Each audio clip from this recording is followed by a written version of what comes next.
Duke winning at Wake against the a Wake team that had been hot, that cut the deficit, put some game pressure on Duke today. So how much did that tell you about the Blue Devils? A lot. It did. I actually, because why? I actually thought that when we were trying to put together this rundown, right? Yeah, you wanted to put Duke like third. I wanted to talk about them after the Houston-Kansas game because I think that the fact, if you watch what happened in that second half when Wake Forest made their run, right? Yeah. Duke, I think they missed their first 17 shots that weren't taken by Cooper Flagg in the second half. And the criticism that we had after the Kentucky game when he had the 2 turnovers late, after the Kansas game when he had the turnover down the stretch and had another missed shot, right, was, all John Shire is doing is giving the ball to Cooper Flagg and hoping that he can make a play. Now, Wake Forest is not Kentucky. Wake Forest is not Kansas.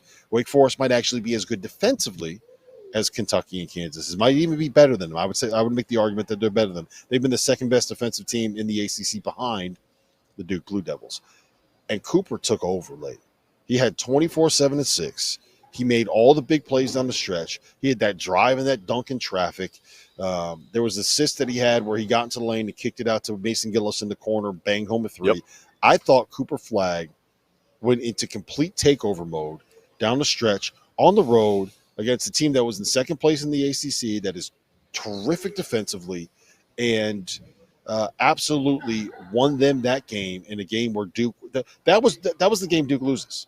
That was the game Duke was supposed to lose, like on the road against that opponent, playing in 240p in a game where I don't know how that building is as yellow as it is every time you watch a Wake Forest game, but I feel like I'm liver failure and jaundiced just watching that game on TV every time Wake Forest has to play. I don't think they've got new cameras there since Randolph Childress left the Wake Forest. We just saw it on a TV that was a little discolored. That's all. That was not just that game. It's just a little discolored. It looked fine when we were watching. Here's what I'll say.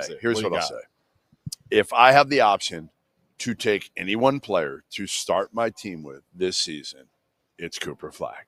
It's clearly Cooper Flagg. I'm not even thinking about it.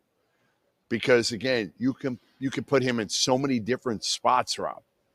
Right? You can have him be the initiator. You could play him at the 4. You could just tell him, hey, Cooper, we just want you to be the best damn defender, and we're not even going to utilize you that much out. He can do whatever you want him to do, and whatever you tell him to do, what's he going to do? He's going to do it. That dude is going to do it. He is going to play hard on every possession, not change his demeanor at all. Cooper Flagg is, again, that's why we have Duke as a co-favorite to win the whole thing right now. It's Cooper Flagg. All the other pieces are nice. Tyrese Proctor didn't shoot it well for a while tonight. Hit a big 3 late to kind of get him going. Caleb Foster hasn't been great this year, right? Con Knipple started slow. He started kind of picking up, shooting the ball. I love Malawach in terms of what he brings defensively, but he was in foul trouble tonight. They had to go to the other kid, Ngangba. He fouled out. I mean, but as long as you have Cooper Flagg, I feel like you could throw out me, you, Fanta. Well, give us T.O. Give us one shooter. and Cooper Flagg. And we're going to be fine. We're going to beat some teams. He's that good. He's that good. Yes. I agree. He's awesome. He's awesome. I don't agree that we'd be able to beat any teams with the 4 of us on the floor with him. I think that you are right. Like, he makes everybody around him so much better because of the things that he can erase defensively and the shots that he can create on the offensive end of the floor.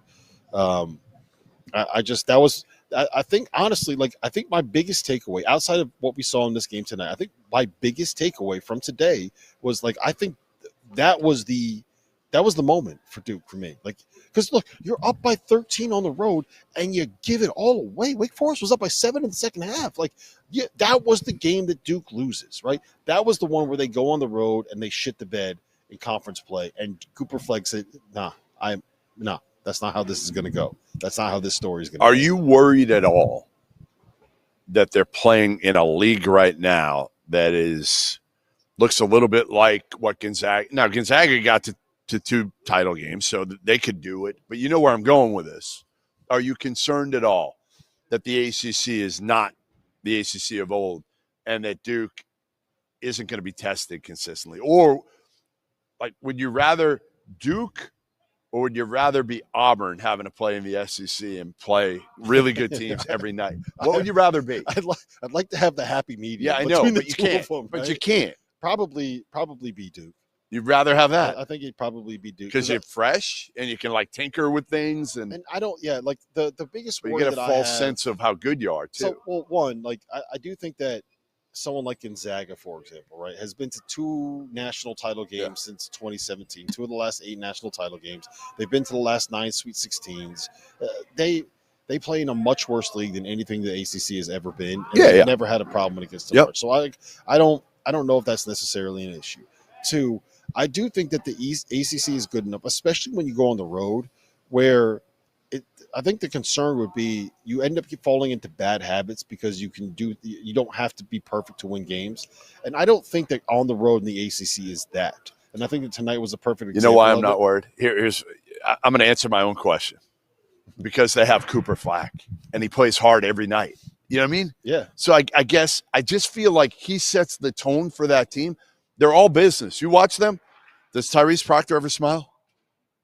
He did tonight. Did he? Yeah, there was a point in the game. I didn't see it. He was talking to the ref, and the ref made a joke, and he ended up smiling. But rarely. They're all business, aren't they? My favorite moment of the Duke win was they went to zone. Coming in tonight, I believe they played like 1 or 2 possessions of zone. I can't remember. Because they're in foul trouble. Yeah, so they went to zone because Wake Forest can't shoot, and they were kind of carving them offensively one-on-one.